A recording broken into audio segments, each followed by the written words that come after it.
Gure artisautzarekin dugun zitaz, abenduaren 7tik 11 Durangoko Euskaldenda Artisau azokan. Informazio gehiago euskaldenda.info webgunean. Zatoz! Bizkaiko Foru Aldundiaren laguntzarekin. Ai ama, hemen ere badago estaldura?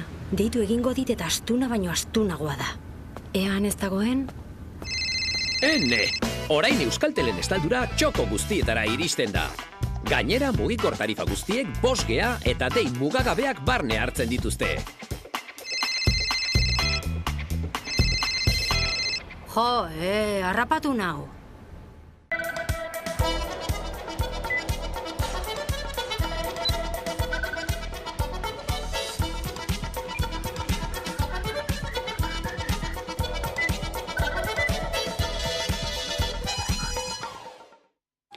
Osakidetzaren politika suizida salatu dute Donostiako esiko 30 zerbitzu buruk gutun baten bitartez. Gutun horretan, osasun zerbitzu publikoaren zuzendaritzaren dimisioa eskatu dute, zentzugabeko kudeaketarengatik eta sektarismoa eta trakeskeria leporatu diote. Osakidetzako zuzendaritza orokorreko buruak bere kargu gabetzeko eskatu diote, Gotzone Zagardi osasun sailburuari eta esiko zuzendaritzako kideak berriz euren postuetara itzultzeko.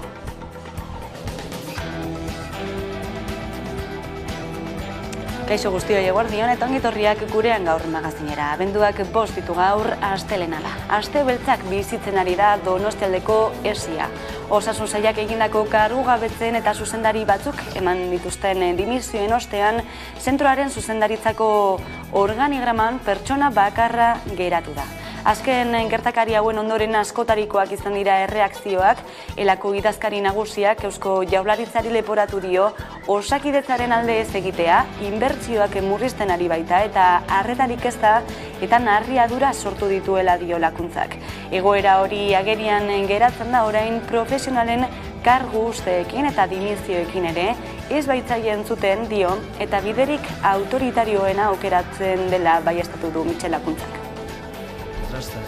Decisiones, porque creo que los mismos, las dos directoras que han sido destituidas y también el otro profesional que ha anunciado su dimisión, ponen encima de la mesa también una gestión alejada y autoritaria, que no se quiere oír a los profesionales y a las profesionales de Osakidetza, y en vez de cambiar y en vez de sobre todo escuchar y reorientar lo que se hace hoy con Osakidetza, lo que se opta es por la vía más autoritaria y en este caso se opta por destituir, ¿no? Pero nosotros creemos que el gobierno vasco debería tomarse en serio a Osakidetza y sobre todo debería aventar la inversión en Osakidetza, cosa que hoy no hace.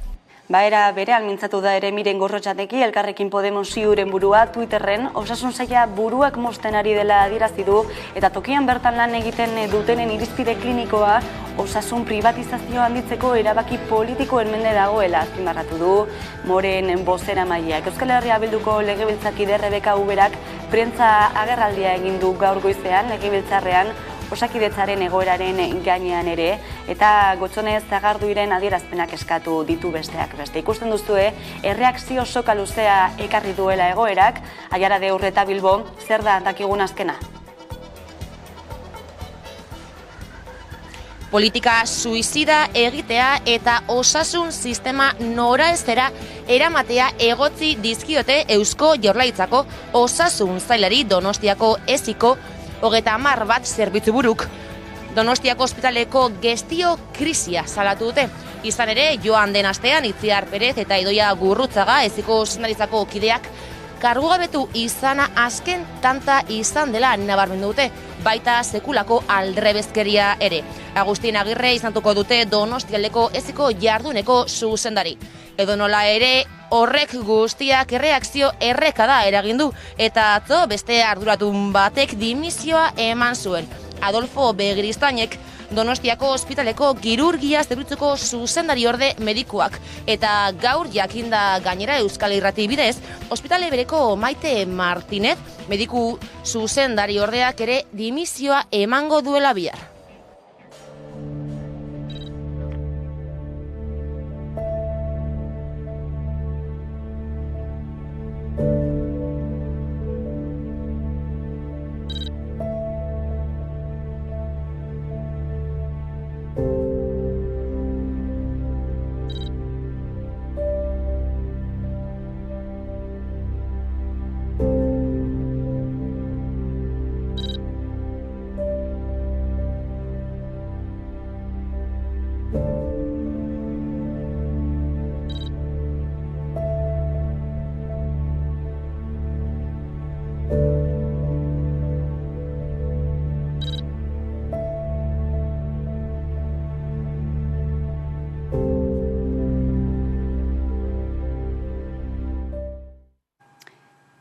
Eta gaitzaldatuta Aiara, Euskaraldiaren aurtengo edizio ere amaitu da, zein da aurtengo balorazioa?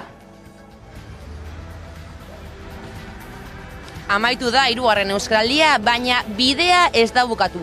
Mezu hori helarazi nahi izan dute Euskaraldiko antolatzaileek, izan ere, hizkuntza ohiturak aldatzeko ariketa sozialekin jarraitzeko deia luzatu diete herritar eta entitate guztiei. Milaka herritar baino gehiagok egunerokoan hizkuntza ohiturak aldatzeko ariketa praktikoa egin dute Euskaraldian, eta antolatzaileen arabera gainera 3. edizio honek erakutsi du Euskaraldia gizartean finkatzen ari dela. Orotara, 160.000 pertsona baino gehiago eman dute izena, eta ia 7.000 entitatek. Ariguneak aldiz 9.000 izan dira. Rolen eta berauen portaren legitimazioan urrats sendoak eman ditugu azken 4 urteetan.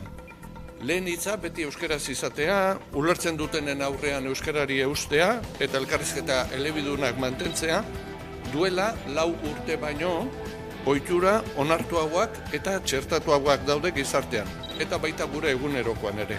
Nahi baino, txapa gutxiago ikusi da kalean, eta aztertu beharko dugu, ze aldaketa egin behar dugun, gehiago ikus daitezen. Euskaraldiak behar du, ediziotik ediziora, norbanako gure hizkuntza ohituretan aldaketak egiten jarraitzea, eta era guztietako entitatek beraien hizkuntza plangintza eta politiketan urratsak ematen jarraitzen. Euskaraldia ariketa praktikoa dela azpimarratzen eta gogoratzen jarraituko dugu. Hiztunen portaeran, praktiketan eta entitateen neurrietan eragiten jarraitu behar dugu. Euskaraldian eta euskaralditik kanpoen. Arau sozialak aldatzeko lanean ari gara eta inertziak apurtzeko eremu ezberdinetan proposamen berriak egotea garrantzitsua.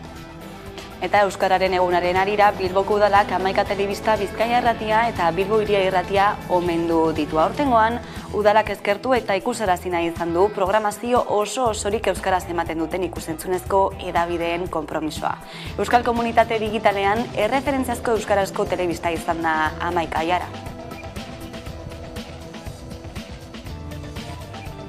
Bilboko Udalak Hamaika Telebista, Bizkaia Irratia eta Bilbo Hiria Irratia omendu ditu Euskaren nazioarteko egunaren testuinguruan. Aurten Udalak eskertu eta ikusarazi nahi izan du programazioa osorik euskaraz ematen duten ikusentzunezko hedabideen konpromisoa. Izan ere, Euskal Komunitate Digitalean erreferentziazko euskarazko telebista da Hamaika. Hala, Bilboko Udalak Euskal Metropolian hasi den hedabideari Hamaika Telebistari aitortza egin dio. Ezinbestekoa da erakunde publiko eta sozialen babesa, publikoa ere baden telebista zerbitzua kalitatez egiteko eta baldintza duinetan ekoizteko. Bilboko Udalak Hamaika Telebista, Bizkaia Irratia eta Bilbo Hiria Irratia omendu ditu Euskaren nazioarteko egunaren testuinguruan. Izan ere, aurten Udalak eskertu eta ikusarazi nahi izan du programazioa osorik euskaraz ematen duten ikusentzunezko hedabideen konpromisoa. Bilboko Udalak Euskaren nazioarteko eguna ospatu nahi du. Urtero bezala, gure hizkuntza, gure euskara, modu batera edo bestera zabaltzen eta bizirik mantentzen lagundu dutenei omenaldia eginez. Gaur, programazio euskera zabaltzen duten ikusentzunezko tokiko komunikabideak ditugu protagonistak. Zorionak Bizkaia Irratia, zorionak Bilbao Hiria eta Hamaika Telebistari ere zorionak. Hala, Euskal Komunitate Digitalean erreferentziazko euskarazko telebista izan da Hamaika, Bilboko Udalak Euskal Metropolian hasi den hedabideari Hamaika Telebistari aitortza egin dio. Izan ere, ezinbestekoa da erakunde publiko eta sozialen babesa, publikoa ere baden telebista zerbitzua kalitatezkoa izateko eta baldintza duinetan ekoizteko. Gauzak asko aldatu dira eta asko zaildu dira. Telebista guztientzat, baina bereziki gurea bezalako txikientzat eta euskaraz dihar dugunontzat. Horregatik oso garrantzizkoa dira aitortzak, eskerrak eman behar dizkizuet, zorioneko gu, Bizkaia Irratia eta Bilbo Hiriarekin elkarlanean gauzak egin izan ditugu, seguramente gutxitxo, baino egin ditugu. Eta gehiago egin beharko ditugu euskarazko sektore honetan aurrera atera nahi baditugu gauzak. Omenaldia abenduaren 2 egin dute Bilboko Udaletxeko Arabiarretoan. Bada aburto alkateak omendutako 3 hedabietako lantaldei esan dienez, euskara utzez emititzea da euren ezaugarria berezi egiten dituena. Bada udalak dio Bilbo, Gero eta euskaldun baten bultzatzaile direla Hamaika Telebista, Bizkaia Irratia eta Bilbo Hiria. Zuen ezaugarria, guztion ezaugarria, berezi egiten zaituztena. Bilbo, Gero eta euskaldunago baten bultzatzaile zarete. Bilbotarrek euskaraz hitz egitea eta harremanetan sartzea eta euskaraz bizitzea sustatzeko eragileak zarete. Indako lana inmensoa da, Bilbo haundia baino haundiagoa, 14 urte betetzera goaz emititzen hasi ginenetik, eta esker honez hartu dugu eta pozik, behar dira horrelakoak. Eskerrik asko batez ere Bizkaia Irratia, Bilbo Hiria Irratia eta Hamaika Telebista.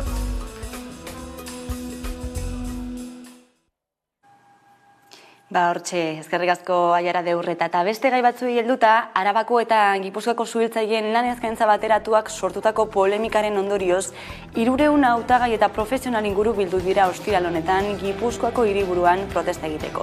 Hain zuzen, Gipuzkoako Foru Aldundiak komunikatu bat kaleratu du ostiralean, suhiltzaileen lehen lepe bateratutako sarrera proba gainditu ez dutenen etxipena ulertzen dutela adiraziz, baina prozesuaren legezkotasuna nabarmenduta. Azaroaren 26an Arkautiko Akademiak lehen aldiz Arabako eta Gipuzkoako lan eskaintza publiko bateratua antolatu zuen. Hautagaien 175 ez dute azterketa gainditu. Hau da, 1170 pertsonetatik soilik 287 gainditu dute proba, eta horietako 18 dira emakumeak eta 269 gizonak. Arabako Foru Aldundiak 46 plaza eskaintzen zituen, eta Gipuzkoako Aldundiak berriz 78. Lehen azterketak polemika sortu du, eta kritikatu dute azterketa eredua ez dagoela egokituta lanpostua baloratzeko. Sindikatuek ere salatu dute egindako proba. ESK sindikatuak uste duenez deialdia irregulartasun juridikoz beteta zegoen, eta EAEko erakundei eskatu die Arkautiko Akademiak berriz ez antolatzeko lan eskaintza publikoko azterketa bat, agerian utzi duelako ez direla trebeak. ELA sindikatuak berriz azpimarratu du behin-behineko suhiltzaile gehienak plazarik gabe gera daitezkeela, eta probaren diseinuaren eraginez izango dela argudiatu du. Ezagutza eta gaitasun probak Irunen egin ziren. Hautaketa prozesuko hurrengo probak nortasunari buruzkoak eta fisikoak izango dira. Bi kanporaketak gainditzen badituzte derrigorrezko aldi akademikoa bete beharko dute. Ikastaro hori ebaluatuko da eta ondoren praktikak egingo dituzte. Era berean gainditzen ez dutenak polizia eta larrialdietako Euskal Akademian aldi baterako lanpoltzan sartuko dira. Hau da, Arabako eta Gipuzkoako parkeetan lanpostu utzuneak betetzeko edo ordezkapenak egiteko. Aipatu dugu, Arabako eta Gipuzkoako suhiltzaile izateko hautagaien 95% ez dutela azterketak gainditu eta azterketak noski polemika sortu du, kritikatu dute azterketa eredua ez dagoela egokituta lanpostua baloratzeko eta gogorarazi ere lehen aldia izan dela Arkautiko Akademiak Gipuzkoako eta Arabako plazak betetzeko proba bateratua egin dutela. Daniela Dominguez da Gipuzkoako suhiltzailea eta berak emango dizkigu xehetasun gehiago. Kaixo, Daniela? Kaixo, egunon guztioi. Zer gertatu da suhiltzaile izateko azterketekin? Nolako izan da aurtengo hautaketa prozesua? Hori irregularez aparte puntualizako ditut bi gauza. Suhiltzaileen zerbizioa lan egiten dugu en mínimos. Orduan, baja bat sortzen danean, mina hartzen dutulako edo jubilazio dalako, sartzen da interino bat lanien. Eta interino honek egon lehike 10 urtetan lanien, ez? Eta adibidez, ertzainen batek hartzen badu baja, ez da zerpatzatzen zeren ertzaina dago sobredimensionauta. Eta orduan, opeak, Arkautekin zun opea de modelo de polizia, behaien modelue, eta behaien modelu da olako liburuzka bat teoriko, eta dana enfokauta dago a lo psicotécnico. Ertzainak egoten die urtebete prestatzen psicotécnico, con todo el Academia Psicotécnico dauden ingurortan, eta prestatzen dira urtebete psikotekniko horiek. Aprobatzen ez dienak, ez die kalea juten, ez daudelako lanien ertzainan. Eta dakebe beste urtebete preparatzeko, porque urtero atatze ditu opea ertzainak. Baina bomberon diferente da. Gu gaude adibidez 2008an nizartu naiz nintzen opean, eta hortiken dago jendien bezala 10 urte, 11, 12 urtetan lanien interino bezala. Eta oin modelo honekin ez da egokia guretzako batez ere horregatik, ez? Gutako jende asko kaleratuko da, osea kalean geldiko da. Egoera hau izan da, bai, markatu bai. Esan. Bai, egoera hau izan da ez, irregulartasunak egon direla aipatu duzu, gero Arkautiko Akademiak bakudeatuta egon direne aldaketa horiek prozesuan zehar, hori dena salatzeko protestak egiten ari zarete egunotan, baina Gipuzkoako Foru Aldundia ere entzun dugu esanez, prozesua legea jarraituta egin dela, eta ez dela izanen inongo irregulartasunik, espero zenuten erantzun hori emaitzak ikusita? Nik behintzat ez nuen espero. Ni pentsatzen nuen, dano geha gizakiak erratzi badaukegu dano, baina izan berdeu, erratzen dugu nien, onartu berdeu, hobeto izateko eta gauzak aurrera emateko. Ez nuen espero olako izatie. Ez dakite diputazioen ez dakite familiak ez diela kalea geldiko, eta ikusten dut desprotegido gaudela. Urte hauetan, eman dugu lana eta zerbiziuk eta joe bat truene horregun ginen, eta oin de repente gure esperientzia, adibidez, ni bezalako bombero bat formatzeko, diputazioak gastau ditu gutxi gora bera 40.000 euro. Aparte de la experiencia vital, que hori hortaz ez dago dirue pagatzeik. Eta oin berriz zartzen da jendie, por supuesto, con todo el derecho, jende hori formatu beharko da, eta hasiko da 20.000 euro aziratiken. Hori da, diru publikoa. Eta esperientzia gure zerbitzuak ezaten dugu, gutxi gora bera 2 urte 3 berdala bombero normal talde batien lan aiteko normalidade. Eta Daniela, ez dakite zenolako bidea hartuko duzuen, azken egunotan protestak egiten ari zaretelako, baina ikusita zenolako erantzuna eman duen Aldundiak ere, zein bide jarraituko duzu hemendik aurrera?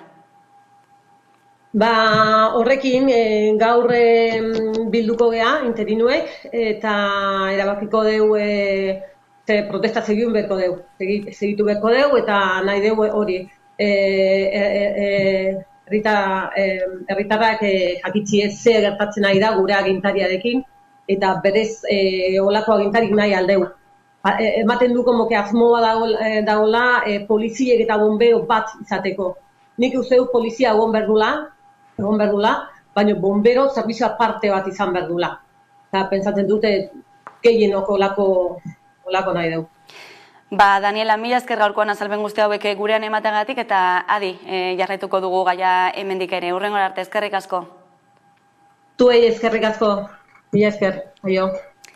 Eta ekonomian gaiekin jarraituta, berriki egindako 5 greba egunen ostean, Bizkaiko metalgintzako sindikatuak FEBEN patronalarekin bilduko dira, abenduaren 12tik aurrera hitzarmenari buruz hitz egiteko. Bizkaiko metalgintzako sindikatuek eta metalgintzako enpresen Bizkaia Federazioak aipatu bezala bilduko dira, aste bate barru, azaroaren 28tik abenduaren 2 bitartean egindako 5 greba egunek ez dute bi aldeen arteko jarrerak ulbirtzera eragin, eta sindikatuek soldatetan mugimendua izan dela onartu badute ere, puntu atzerakoiak ezabatu direla diote. Eta eskaintza ez dela nahikoa, eta negoziatzen jarraitzeko proposamena dela uste dute.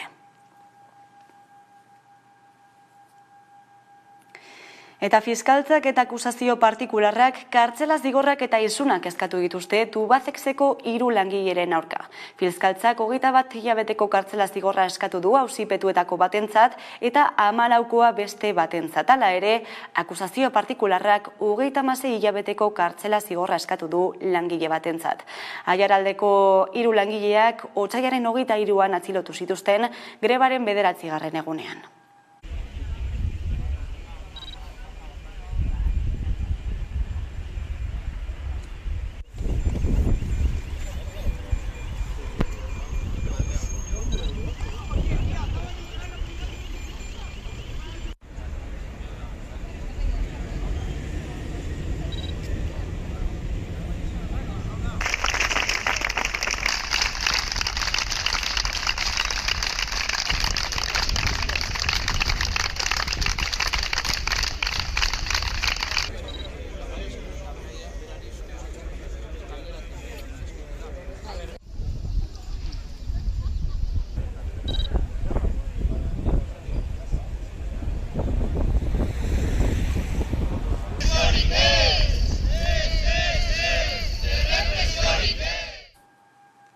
Eta Madrilgo diputatuen kongresuko azken berriak aztertuko ditugu jarraian, Inigo Aduriz, eldiario.eseko kazetariarekin, polemikarik ere ez delako falta izan Madrilen egunotan. Eguerdion, Inigo?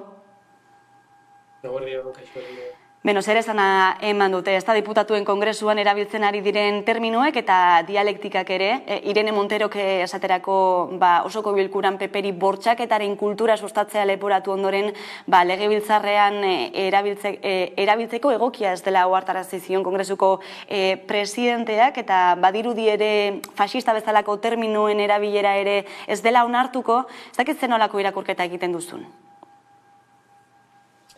Bueno, arrisku baten aurrean gabiltzala, eta nik uste kongresuko presidentziak ez duela ondo kudeatu gertatutakoa. Azken finean, orain dela, ez da azkeneko asteko arazo bat, orain dela hilabetez ikusi dugu nola dabilen eskuin muturra, hori irainen politika erabiltzen eta beste legebiltzarkidei horrelako insultoak eta barbotatzen, eta badirudi orain arte kongresuko presidentziak ez duela nahi izan neurri gogorrak hartzea. Badago bere esku, adibidez, Voxek kanporatua denean poliziari deitzea, kanporaketa hori bete dadin. Hori ez du egin nahi izan ez, kongresuko presidentziak. Eta, azkenean ikusi dugu nola erabaki bat hartu duen, Irene Monterok horrelako diskurtsoa egin ondoren, ez? Hain zuzen ere, bortxaketaren kultura aipatu zuenean, ez? Nik uste dut arrisku baten aurrean gabiltzala eta dela, debate parlamentarioa edo eztabaida parlamentarioari mugak jartzearena, ez? Gogoratu beharra dago, konstituzioak ez dituela edo ez dituela mugarriak ezartzen horrelako eztabaidetan eta horregatik dauzkatela kongresukideek eta diputatuek immunitate parlamentario hori, ez? Baina egia da baita ere kongresuaren presidentziaren erabakia dela, irainak eta bar ez onartzearena. Orain arte eskuin muturraren estrategia bihurtu den irainen politika horren aurrean, Meritxell Batet eta gainontzeko kongresuko mahaiko kideek ez dituzte neurri gogorrak hartu, eta badirudi orain, fascista eta horrelako terminoak debekatzerako orduan, ez dakit, adierazpen askatasunaren aurrean, agian mugarriak jarriko dituztela. Horixe azken egunotako kongresuan dagoen giroari dagokionean, baina Fernando Grande Marlaskari buruz ere hitz egin behar dugu, izan ere barne ministroa izan delako azken jardunaldietako protagonista politikoa kongresuan, bereziki ez, Melillako sarraskearen inguruko adierazpenak egin behar izan zituenean, zein puntutan da Marlaska? Bueno, nik uste dut Marlaskaren egoera oso delikatua dela, ez?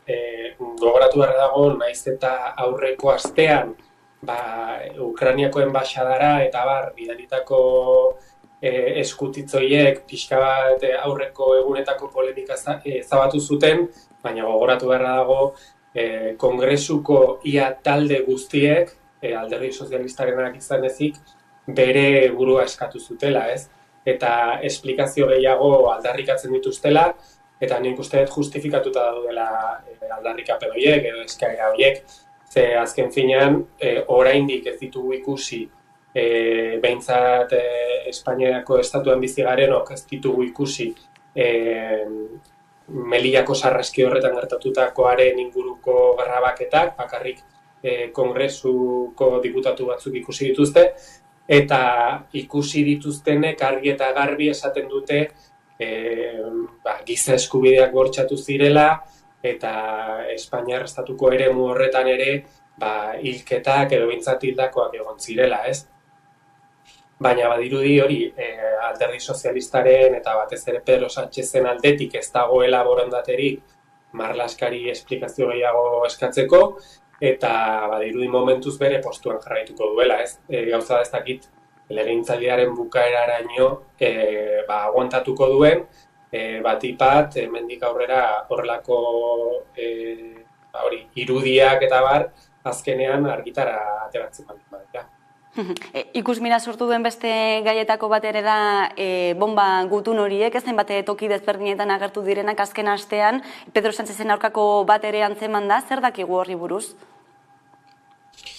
Momentuz dakiguna da, Valladolidetik bidalitakoak izan direla, eta azken finean ez dituztela min oso garrantzitsuak eragin, ez? Egia da, aurreko astean, oihartzun oso zabala izan zutela eskutitz hauek, egia da, alerta moduko egoera bat sortu nahian, nik uste dut, bidali dituztenen partetik, baina azken finean nik uste hau ez dela ez da gerra egoera bateko ekintza bat bezala interpretatu daitekeen mugimendu bat, ez da beste zer, ez badirudi bidalketa hauen atzean pertsona partikular bat egon daitekeela, bere anonimotasuna aprobetxatu duela eskultitza hauek bidaltzeko, eta badirudi astean zehar, gero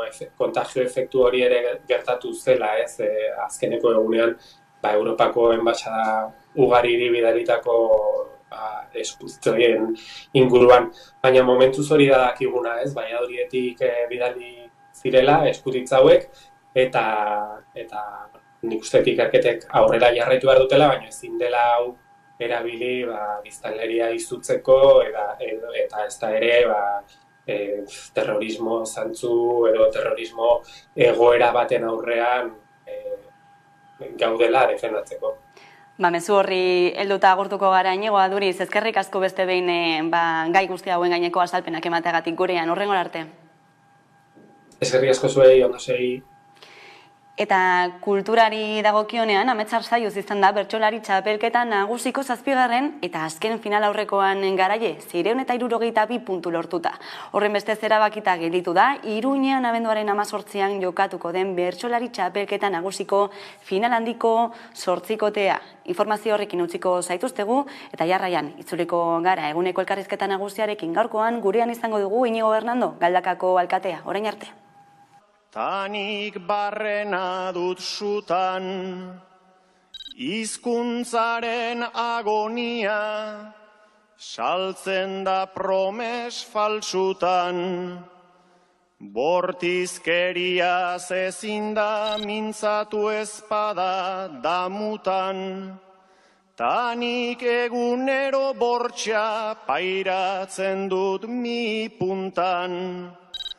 Euskaldun jaio izana zamorratzen naiz batzutan, orain larrialdi globala dago guztion burutan, bukatua dagoela dirudien mundu untan, bukatu gabeko herri bat gelditu zaigu eskuta.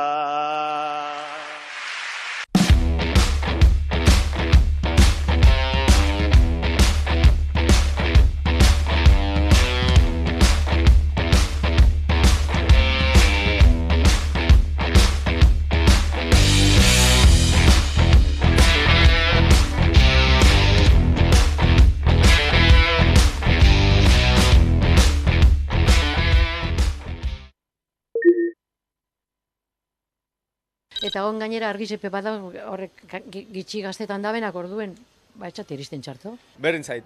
Iruditzen zait pixkat, dirua botatzea dela eta energia botatzea dela. Baina, gustatzen zaionari, gustatzen zaio, no? Zeo zer ipini, bai. Baina, behingoz, pentsatu, denonentzat oso gogorra da, hori, hilabetero ordaintzea. Gaueko argie, bai. Behar dan lekuen, bai. Bea poner por poner, ez. Ia erdian bizi naiz eta argiak nik uste dut ondo daudela. Niri iruditzen zait ez dela bat ere beharrezko, azkenean, ez dakit. Da argia gastatzea pana da, eta hori. Osea, deko zu bori, milioi bet argi ifiniko zuzela Bilbon, para la Navidad, da hori dirue aldo zu erabili non hor laguntako. Osea, dau jendea kalean, dau jentea sin trabajo, dau gente sin casa, dau gente beha dauela laguntza, eta bai, guk ikustegu gurea, esateu, bai, ze polite, bai, ze polite. Da gero begitan da zuelan, da bestea dau janbarik, da esateo zu, igual argi ifini barik, berari moten botxe guiaten, ez dakit, ni enauen ifiniko. Agian jartzea baina gutxia opistea. Herritarra pago bikogu, nik uste dut, porque geu nahi dugu gehien bat, ez da? Beti goten da jentia, kontra egiten da bena, ez da, hori normal. Nik ez do pentsetan. Gainera, juntak eta horiek neko jente deki bertan erabitzeko gai hori, eta jentia galdetzo, zabize galdetzen. Haunek urtengo daun nun. Baina, nik ez do, egin leke hori, bai, gauza guztizek egin leke hori. Baina, denpori egaltzen dabe, bai, Hori, begirutxuko dabe, eta beti begitzen dabe, zer gaztauko daben gitxi hau, eta egez bezaben, eta zizien epintzen horrek argizepe gaztu gitxi dekienak, eta orduen, nik uste hori dira bagize. Egin diziela horrek, handiki juntak eta... Nik itzienez, eskertuko nuke egiten badaute hori ortuaian, edo zin lekutan, ez? Posiblea... Hombre, eskatan bogu igual bai, ez? Nik usteot... Osea, behar bozu zeo zer beti eskatu inbezule. Orduen, ingo dan edo ez da hit. Beha, inbeako sala bai. Bai, por supuesto. Osea, nik usteot... El dinero del gobierno es nuestro dinero. Orduen gupe aukibiogu aukerea esateko zerin behar dan horregaz. Nik uste dela bastante klaro baietz, no? Azkenean, jendearen txatira argiak eta jendeak erabakitzea nahi ditun piztu edo ez. Nire ustez urtetuko zen baiezko aldea.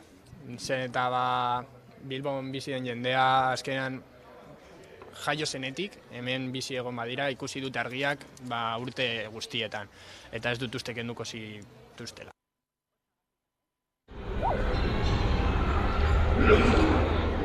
Hogeigarren mendeko milaka eta milaka errepresaliatuk pairatu behar izan zuten. Errealitate gordinaren inguruan gehiago jakin nahi baduzue, gerturatu San Telmo museora, bertan Indesirables erakusketa. Ikusi ahal izango duzue diziplina handitzeko 16 artisten obrekin. Indesirables berez da hitz bat, goberno frantsesak erabilizuna 1918, gero nazi garaian ebai, hor pixka kontrolatzeko bertan zeon jende politikoki arriskutsuek ikustezinak eta hola, eta beste hainbat isturi zeuzkebenak. Komisaria da erakusketa honen Pidasolas, eta beak esateu, Indeseables hitz hori, gaur egunin edala oso erabilgarria ez, ze gaur egunin hainbat indeseable dauzkau berriz egizartien. Eta bat aizpadie hainbat gatazkatatik eta bat aizpat gerra gatazkatatik iesi datorren jende hori ez, Europan hola ikusik daudenak. Ze ikusileik hemen lanak, bat aizpada arte garaikidie, gero lan hauekin batea baite daude gero dokumentu batzuk, bai dila planuek, marrazkisek eta hola, eta gero da baite teori asko edo baite idatzi asko hau dana pixka kontestualizatzeko ez. Erakusketa lau esparrutan bezala do pixkat esplikatuta ez, baino esparrua bestekin hastea. Eta kronologikorik ere ez da bata bestien atzetik dijuen epe batzutan inde.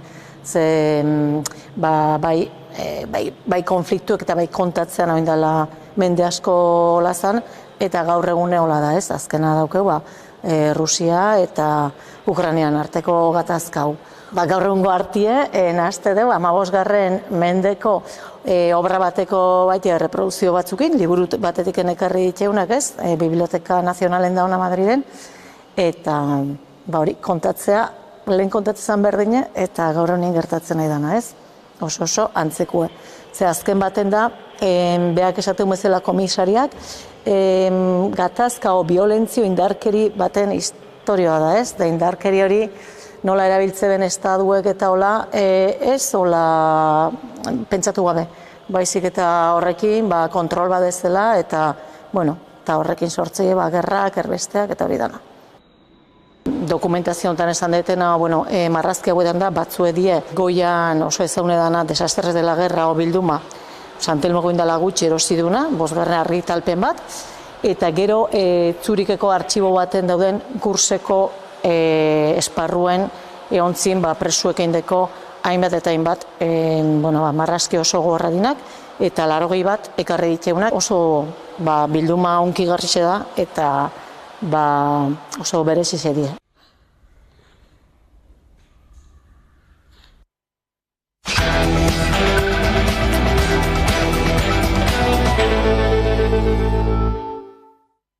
Eta gunero legez, eguneko elkarrizketari jatea irekiko diogu, horretarako gaurkoan gurean daukagu Iñigo Hernando, Galdakauko alkatea, eguerdion ongi etorri. Eguerdion, beira. Beno, Galdakauko udaletik Bizkaiko energia jasangarriarekin lotutako proiektu handienetako bat aurkeztu berri duzue. Hain zuzen ere instalazio fotovoltaiko bat, 3.000 lagunentzat energia sortuko lukeena. Zertan datza proiektua? Gorozibaiko lurroiek, aspaldiko kontu bat da, bertan enpresa bat zegoen, eta gobernu heldu ginean ikusi genuen zelan buelta bat egon geniola, eremu guzti horri. Aukera bat egon zan mai gainean, eta birziklapen planta bat jartzeko antxe, eta ez geunden ados, eta hango bizilagunak ez da, be. Eta orduan, aukera hau jarriakun mai gainean. Bertan, 80.000 metro karratu daude, 9 hektarea, 6 megabatioko potentzia instalatzeko gaitasunarekin, eta horrek suposatzen dau, zuk esan duzu moduan, 3.000 etxe bizitzen-zat argindarra bideratzea. Hango bizilagunekin ere kontrastatu genuen, oso elkarterekin, kontutan izan da ere, inguru hori oso ona dela, hegoalderantz begira dagoela, oso egokia, eguzkiak etengabe ematen dagoelako, eta oso proposa da, gune hori esan dudan guztiagaitik. Bizkaiko planta fotovoltaikorik handiena izango zen. Eta orain, hasiko gara kudak eta eroderekin, eta bakigu izango dela publiko komunitarioa, bertan udalak parte hartuko dau, eta prozesu horretan sartuko gara. Euskal Herria Bildutik bultzatu nahi den trantsizio energetikorako aletxo bat ez, izango litzateke honakoa? Bai, duda barik. Ez bakarrik Euskal Herria Bildu, baizik eta Galdakako udaletik apostu hori egin genuen gobernura heldu ginenean. Eta trantsizio energetikoan, udalok be asko dugu esateko. Bakigu askotan goitik esaten dela zer egin behar dan, zer ez dan egin behar, baina guk be iniziatiba uki behar dugu, eta bide horretan gure alea jarri. Eta proiektu hau, zentzu horretan doa. Bakigu beste hainbat ekimen bultzatu behar dugu zela herrian. Ointxe bertan, trantsizio energetiko horretan energia iraunkorraren eta klimaren aldeko ekintza planarekin gabiz, herriko hainbat eremu aztertzen eta bertan be autokontsumorako plakak instalatzeko aukerak aztertzen. Eta gero nola ez, kotxe elektrikoak kargatzeko guneak instalatzen ari gara, bat Lapurdiko parkinean, beste bat Iturrondon, beste bat Unkinan instalatuko da. Beraz dana doa, zentzu horretan. Egia da proiektu handiena, Gorozibaiko planta fotovoltaiko guzti hori izango zala, baina udala badabil bere eremu ezberdinetan ere lanean bideo hori jorratzen. aldaketak datoz, beraz, galdakaon ere. Bai, duda barik, eta ez da aldaketak datozela, aurre egin behar diogu iniziatibaz. Hau da, ezin gara hon itxauten, Europatik hau esan dut, ez, udalok badauzkagu gure eskumenak eta gure baliabideak aurre eramateko politika energetiko zehatz batzuk, eta horretan gabiz, ezin gara geldirik egon, gero ez damutzeko aurre hartu behar dugu, eta guk geuk, inteligentziaz eta arduraz jokatu, trantsizio energetiko horretan gure alea jarriz. Etorkizunera begira, ari da galdakao, zenolako helburuak edo erronkak ditu aurretik? Hainbat erronka dauzkago, baina nire ustez aldaketa klimatikoak eukiko dau garrantzi izugarria gure etorkizuneko herri hortan. Herriko esunatu bat ikusten dugu amendik urtu batzutara begira, auzoak eta erdiguna lotuko dituena, Galdakao oso zabala da, eremu oso handia dauka udalerriak, eta zentzu horretan adibidez, auzoak eta erdiguna lotzeko autobus elektriko bat jarri gure dugu martxan, laster egongo da hortik ibiltzen, baina baita ere, bakigu aniztasun kulturalaren inguruan lan egin behar dugula, ezin garela geldirik egon. Esan duan moduan alde batetik herriko esenotu bat eukiteko aldaketa klimatikoaren zentzu horrekin eta inguru guztiaz disfrutatu ahal izateko, aniztasun kulturala ere gure herriaren parte oso garrantzitsua da eta horretan ari lanean ere hurrengo urteetara begira. Lanean ari garela esaten duzunean, zeri buruz ari zara, badakigulako herritarrekin eta eragilekin batera ere ari zaretela, ez? Erronka eta dinamika batzuk aurrera eramaten. Bai, egon ginen aztertzen eta udaletxetik bertatik badakigu gauza asko alditugula egin, baina guk bakarrik ezin dugula. Eta askotan, herriko eragileen, elkarteen eta norronakoen laguntza behar dugula. Baita herriko enpresen eta horlako enpresa elkarten laguntzare beharko dugula. Zergaitik, urtarrean hasi genuen prozesu bat, Galdakao 2030 begira, 2030 jarri genuen, data bat jarri berreunako, baina identifikatzen genuen adibidez aldaketa klimatikoen inguruan zeozer egin behar genuela denon artean. Kutsadura murrizteko, kale irisgarriagoak izateko eta ibilgailu pribatuan ordez, garraio publikoa eta bizikletak nola mugitu herritik. Eta hori guztia egin dugu, Ganguren menditaldearekin, txirrindulari elkartearekin, enpresaren elkartearekin, inguruko jente guztiarekin, eta konklusio oso potentak heldu dira, baina ez bakarrik udalaren aldetik. Prozesu oso luzea izan da, 10 hilabete egon gara murgilduta entzuten eta aportazioa jasotzen, eta uste dut oso interesante izan dela, lehenengo eta beste egiteko beste modu bat bultzatu dugulako, hau da, udala herriarekin batera erabakiko dau, ze etorkizuneko Galdakao eraiki gure dugun, eta bestetik, iniziatiba hartu behar dugulako, lehen esan dudan moduan, ezin gara geldirik egon itxaoten, ia zer helduko jakun. Udala, iniziatiba hartu behar da horrelako ekimenekin. Herritarrek nola baloratu dute euren parte hartzea? Hasieran, denek esaten zuten, baina hau guk erabakiko dugu, eta bai, hau danon artean erabakitzeko historio bat da. Gure baldin badugu murriztu kutsadura erdigunean adibidez eta ibilgailu pribatuen trafikoa murriztu, aukerak eta baliabideak eta ze eremu dekoguzen Galdakon aztertu behar dugu, danon artean, eta bakoitzak bere aldetik, bere alea jarri beharko dau. Merkatari elkartearekin ere, dendari elkartearekin batu ginen, pentsionistekin, eta esan geuntzen, zuek ze Galdakao irudikatzen dozu hemendik urte batzutara, eta bertan badago beste faktore oso potente bat. Metroa behingoz Galdakaora helduko da. Eta horrek herriko mugikortasuna erabat aldatuko da. Goitik bera. Jente auzoetatik erdigunera adibidez, metroz etorri halko da, Aperribaitik, Bengoetxetik. Beraz, ezin gara geldirik egon eta metro ezin da heldu 2027an, iragarrita den moduen erdigunera eta Usansoloara 2029an, baina ezin gara heldu 2027a eta herria berdin konfiguraturik egotea. Aurreratzen bagara eta inteligentziaz eta arduraz danon artean jokatzen badugu, alde batetik egiturak eta atseginagoa izango dugu herrian, oinezkoentzako eta bizikletentzako espazioak irabaziz, eta gainera gero horrek eragina edukiko dau bertoko komertzioan eta ostalaritzan. Erdigune potente bat izanik, denon artean erabakita.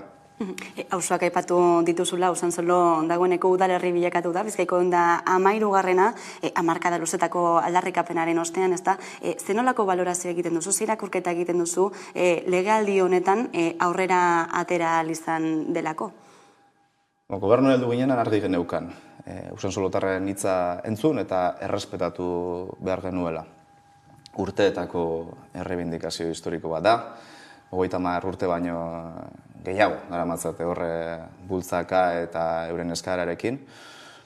Eta orduan heldu ginen, Usansolo herria ere gobernuko parte da. Ez dugu ahaztu behar udal gobernuan 4 alderdi gauzela, Euskal Herria Bildu, auzoak, Usansolo herria eta Podemos, eta konpromisotako bat hori izan zen. Beraz, 2013an eratutako foru araua hartu genuen, bertan ezartzen zen ze prozedura aurrera margunuen aurrerako prozesu bat desblokeatzeko edo korapiloa askatzeko, eta 2020ko urtarrian osoko bilkurak onartu zuen bide hau hasi behar genuela. 2020an hasi zen, lehengo gunean Bizkaiko batzar nagusietan argi berdea edo baiezkoa eman zitzaion balizko segregazio horri, eta orain zain gauz, Bizkaiko aldizkari ofizialen publikatzen denean, hortik aurrera behin-behineko izango da, eta alegazioa epea amaitzen denean, handik 2 hilabetera edo, behin-betikoa izango da erabakia. Aipatu duzu 3 hamarkada baino gehiagoko aldarrikapena badela, zergaitik orain, badirudi inoiz baino gertuago dagoela momentu hori? Esan duan moduen, 2019an gobernu heldu ginen, eta handik hilabete batzutara korapiloa askatzen hasi ginen. Uste dut, ariketa demokratiko utza bultzatu behar genuela, oso potentea, ia 5.000 biztanle dira, eta uste dut euren errebindikazio zilegi eta historiko horri bide eman behar geniola. Zergaitik orain, bakoitzak jakingo da, gu horregon gara, ni oposizioan nengoen, gero ja gobernura pasatu nintzen, eta uste dut, Usansoloko jendea, Usansolotarrak oso kontziente direla, noiz eta norekin askatu den korapilo hori, baina nire aldetik, uste dut egin beharreko gauza bat zela. Kalkulo politikoetatik aparte, eta hori guztia alde batera utzita, uste dut Usansolotarren eskubidea bermatu behar genuela, eta hori egin genuen. Hitza bete, emandako hitza bete. Urte hasieran Galdakako EAJak ohartarazten zizueten, ez? Ez egiteko espektatiba faltsurik, ez sortzeko espektatiba faltsurik herritarrengan, Usansoloko desanexioari dagokionean, zer esango zenieke orain?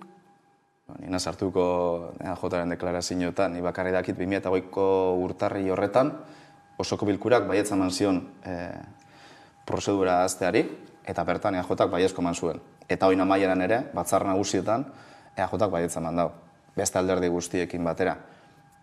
Baina uste dut garrantzitsuena dela, lehen esan dudana. Usansolotarrek badakite noiz eta norekin askatu den korapilo hau, urteetako errebindikazio baten ostean. Hasieran aipatu dugun planta fotovoltaikoaren proiektu hori Gorosibain Usansolon dago. Ez dakit honek, desanexio prozesu honek, nolabait eragin dezakeen proiektuan? Ez, proiektuak aurrera jarraituko dago. Eta gainera Usansoloko balizko segregazio hori egikaritzen bada, ez da izango egun batetik besterako prozesu bat apurka joango gara hitz egiten, udaleko hainbat zerbitzui buruz, hainbat proiekturi buruz, eta joango gara hitzarmenak sinatzen edo adosten, beraz Gorosibaikoa beste parte bat izango da. Eta uste dut, Galdakotik naturaltasunez hartzen den prozesu bat dela, eta Usansolotik adizkidetasunez hartuko dela prozesu guzti hori eta zerbitzuen banaketa, eta nola egin, nola hitzartu, eta Gorosibaiko planta fotovoltaiko hori horien artean sartuko da. 3 urte, igaro dira dagoeneko koalizioan, esan duzun bezala udalera heldu zinenetik, legaldiaren amaierara iristen ari garela ere esan daiteke, zenolako balorazioa egiten duzu? Ona balorazio ona. Ez dira garai errazak izan. 40 urteren ostean gobernu aldaketa egon zen Galdakaon, eta handik 8 hilera pandemia bat geneukan gainean. Hori esan bat ere erraza izan.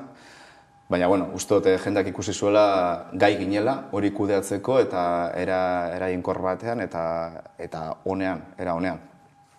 Horren ostean gainera, beste krisi batean murgilduru gaude, hornidura aldetik materialak eta zelan euren kostua igo dan, baina horre aurre egiten ari gara. Eta herrian ikusi dana, hainbat urtetan eskatutakoa da, geldiune batetik irtetzea, eta bertan herrian gauzak egiten direla ikustea.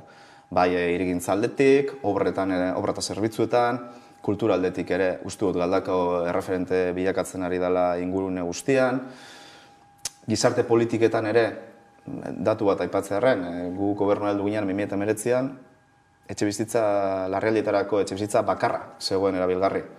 Gaur egun 13 ditugu, eta danak beteta, eta bide horretan jarraitu behar dugu. Hau da, uste dugu, Galdakaok badauzkala eta bazeuskala hainbat behar, eta herrian hori ari dela ikusten jendea. Kaletik hori somatzen da, hori trasladatzen duztie, eta aldaketa hori, eta espero sana, hori gauzatzen ari garela.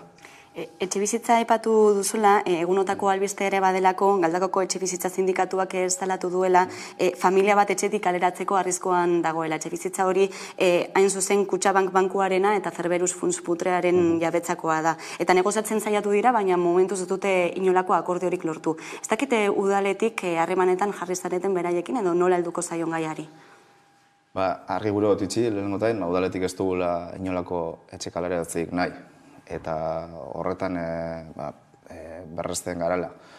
Kutxabankekin adibidez, ni neu jarri naz kontaktuan gaia tratatzeko. Eta badakite hor da bizela hitz egiten, eta espero dugu ondo amaitzea gaia. Badakite ez dela gauza bat, udalak eskumena dekonik, bankuen eta jabeen arteko historia bat dela, baina bitartekaritza lan hori egin aldugun einean horregongo gara. Eta esan duan moduan, Kutxabankekin adibidez, elkarrizketetan aritu gara, gaia bideratzeko eta etxekaleretzerik eskertatzeko. Errepasoa egiten ari ginela ez, 3 urte hauetakoak, udal gobernua osatu zenutenean 100 proposamen jarri zenituzten mahai gainean, horietako batzuk dagoeneko martxan dira, beste batzuk egikaritu dira, baina legealdi honetan ez, amaitzekoak direnak zeintzuk nabarmenduko zenituzke? Uste dut, hainbat eta hainbat proiektu martxan jarri ditugula eta beste hainbat etorriko direla. Lehenengotan nik ez dut pentsatzen legealdi batean bakarrik eta herri batean pentsatzen baduzu 4 urteka, uste dut ezabizela asmatzen.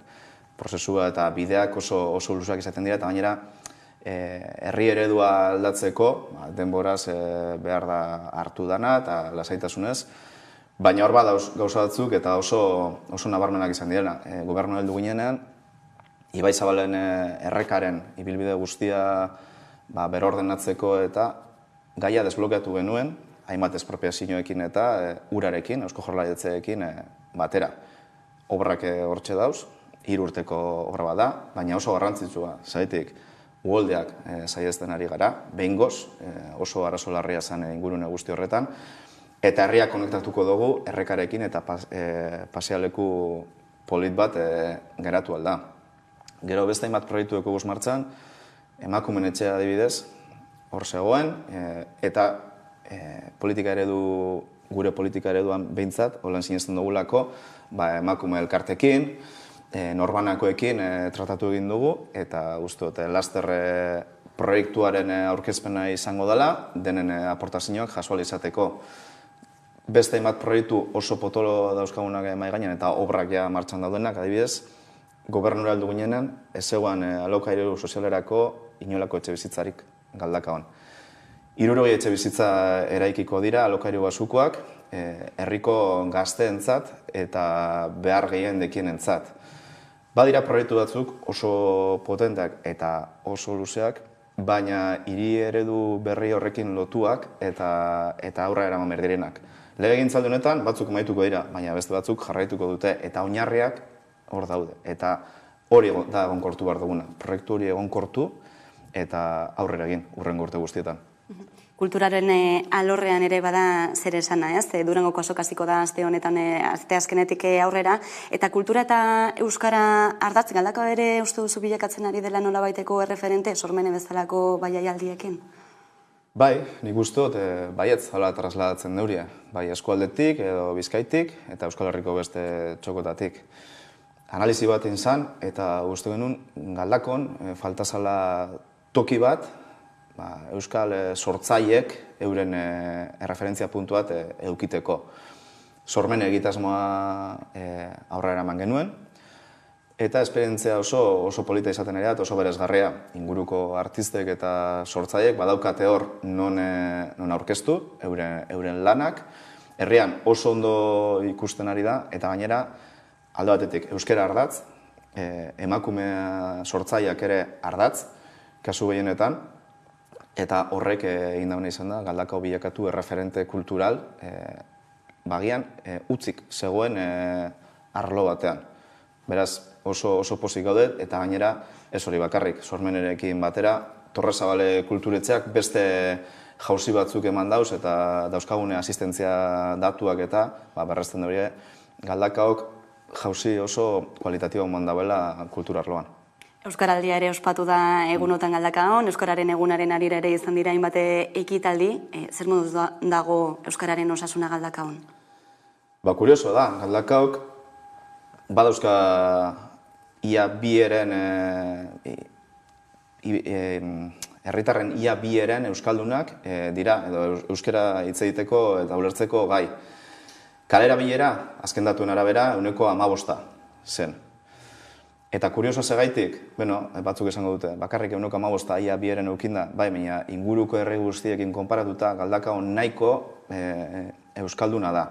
Hala ere, asko eta asko daukagu lan egiteko eta jarraitzeko horreitik hemendik eskerrak Euskaldian egon diren lantaldekoi lanean horre kriston programazioa sortu dure, hainbat egunetan zehar ekimen ezberdinak bultzatu dira, eta hori da bidea, erakartzea, herriko elkarteak, herriko norbanakoak eta euskerara, eta finkatzea, Galdakao ere, aniztasun kultural guztiarekin eta hori guztiak kontutan harturik, euskerak badaukala bere erroa Galdakaon, eta gainera oso potentea.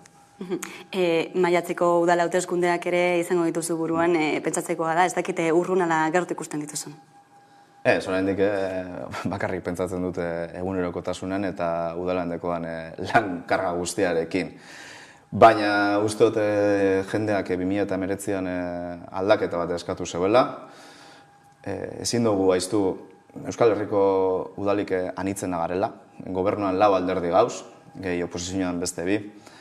Eta hori guztia kudeatzea ez dut esango errezadanik, baina oso aberazgarria eta egonkortzen jarraitu behar dugu hasitako bide hori. Herritarrek eskatu ziguten aldaketa bat, aldaketa nabaria dela uste dut, bai kudeaketan, barne kudeaketan, udalean bertan desblokatu dugu hainbat eta hainbat inertzia, entzineko inertzia, eta arloen arteko komunikazioa hobetu dugu, ateratzen dugu zen kontratuak askoz be kopuru handiagoa da, eta gero kalean hori eslatzen da. Beraz, politika hurbila egiten dugu herritarrekin, baina etxe barruan ere politika eraginkorra, eta uste dut horrek eragina edukiko dauela hurrengo hauteskundetan. Baina errepikatzeko prest, berriro ere hautatu zaituztelako ez, H Bilduren hautagai bezala?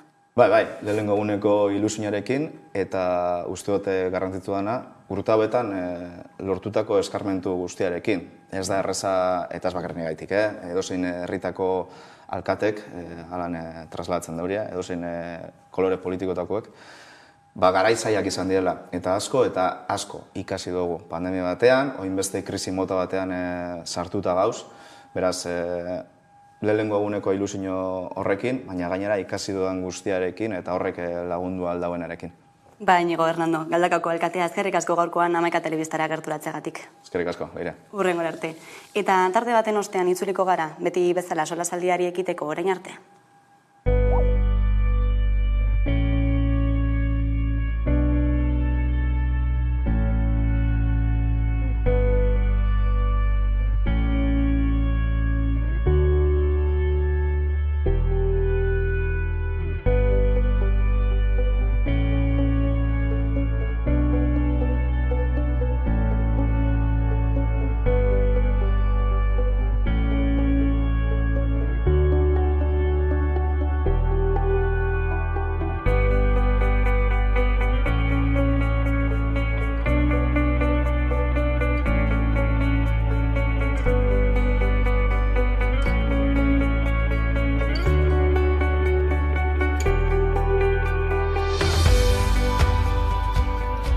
Gaznan tradizioan uste dut beti dani dakagu, nire aitaren aitatzi ez Lorentzoinan etxean, baizik nire amatxiren aldetikan, hartzaiak ziren bizi zen beste moduz, eta orain kabala guztia dakago hemen, leheno trasumantea ginen.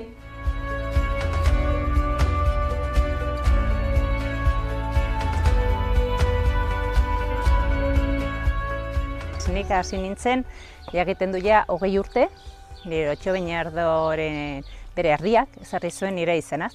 Eta bueno, hasik indien, pues leheni 40 ardekilan, gero ja igo ginen 100 eta orain ja badugu 250.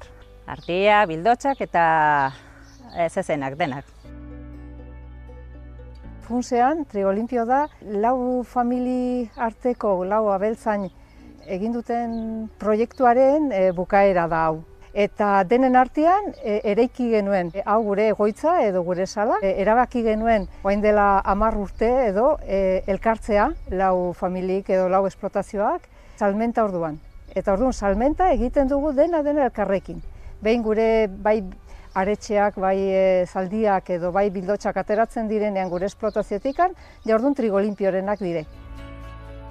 Ikusi genuen orduntzen pixko bat intensifikazio mundua, eta mundu horretan gure moduak produzitzeko eta baita ere gure herriak ez zuten salbatzeko biderikan. Ikusten genuen ez genuela gure lanpostuak ez da gure herria mantentuko, ez? Orduan bai hor hasi ginen prozeso bat, luzea izan du da, pensa? Pasatu dire 20 urte. Orentxe behian behar dugune da, mentugun potxo hauek, Jaka Navarra arrazakoak direnak, pisetu behartugu, eta gero ganentugu mendiko larretara bazkatzera, eta han pasatuko dute ude guztia, eta intia ere bai, finkaunten egara parte hartzen Open to Preserve izena duen proiektu europeo batean, eta proiektu horren helburuetako bat sistema produktibo hauekin, behorrekin, zein bertzu batzuten ardiekin eta ere bai, produktu bat lortzeaz aparte, sortzen aldirela, mantentzen aldirela mendi hauek garbiek, eta zuten kontra eta hoi. Haragia produzitziaz aparte, ere bai azkenean egiten duzu zerbitzu ekosistemiko bat, ez bat dituzu erabiltzen, sortuko zen biomasa kantidade handi pilatuko zenan, eta azkenean izango zinituen estalera handiak, zikinak, eta gero zute bat hasten baldin bada, haize zailago da kontrolatzea mosaiko paisaje bat baldin baduzu aizo be. Mendia eta behia eta zaldia denak egiten du lana garbitzea. Gure mendia izateko han garbia eta zoro polita eta hartzaiari ematen dute lasaitasuna. Gure ohitura zen beti mendian egotea, txipitik hori ikasi dugu. Erreinak gira ekainean eta egira ja bukatzen kanpaina. Dira orain hemen, pentsetan, eta atxeetan eta goizetan zeizten dugu. Eta egiten dugu gazna 2 egunez. Eta gero igoko dira bortura. Bortuan pasten dute udaguzia, larrazkenean, jizten dugu, berriro, eta egoten dira berriro pentzean. Azaroan, hasten dira erditzen, azaroan eta bendoan, eta ja egoten dira axuriarekin, ilaiteat, ilaite eta erdi, golase, eta gabonetako ekentzen dugu ja axuriak. Kendu axuriak eta hasten gira berriro zeizten, 2 aldiz egunez, ja, ekain hartio, 6 ilaite gutxi gora bera.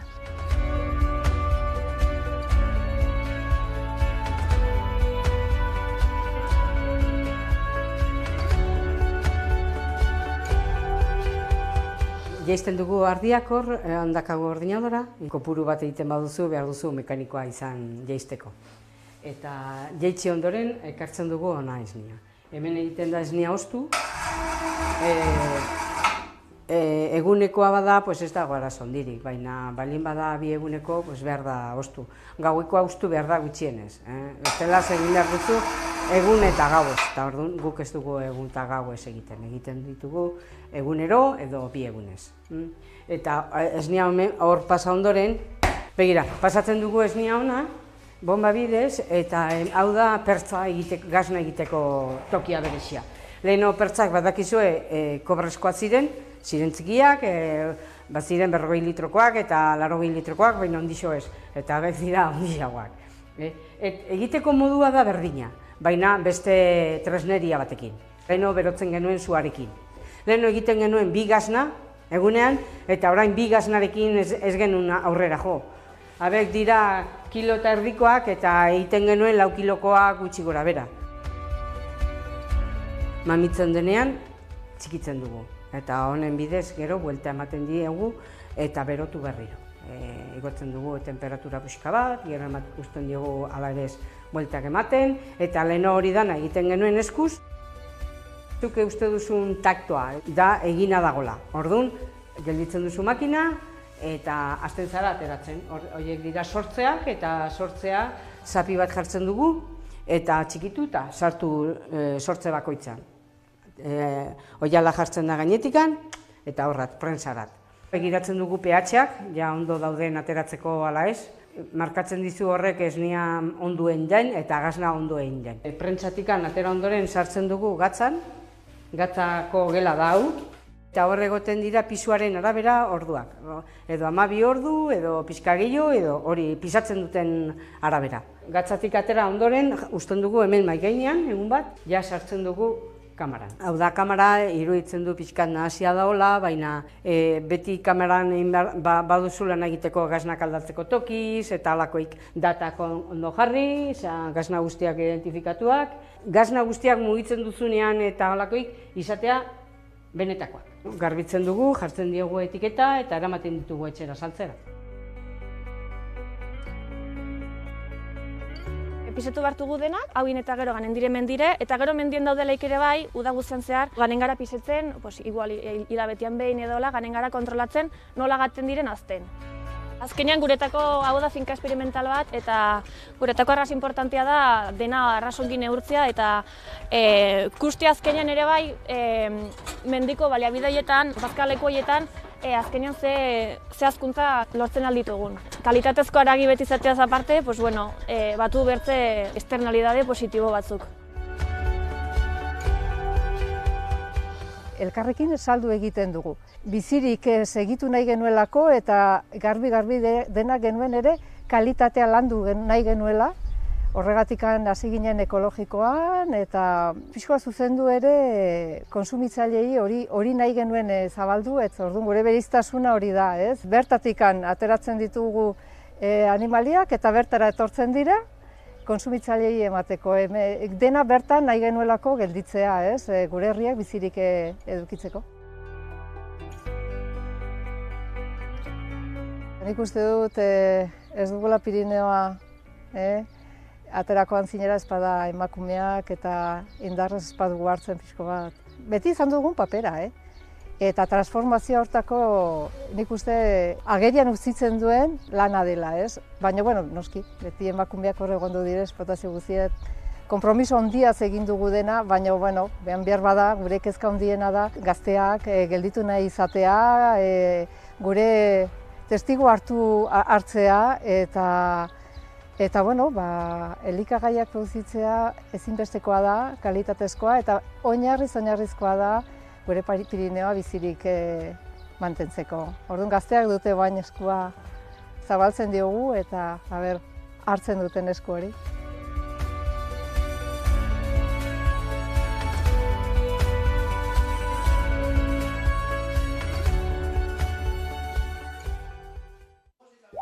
Arabako bolatoki gehienak eliza udaletzean edo herriko tabernaren ondoan kokatzen ziren. Izan ere, kokagune estrategikoa zen jendea erakartzeko eta kirola bultzatzeko. 18. mendera arte etzen lurraldean finkatu, eta 19. eta 20. mendeetan lurralde osoan zehar zabaldu zen. Gaur egun 650 parte hartzaile daude, gehienak Arabako Lautadako herrikoak. Federazioak kirola indartzea eta bultzatzea du helburu nagusi, zehazki gazteen artean.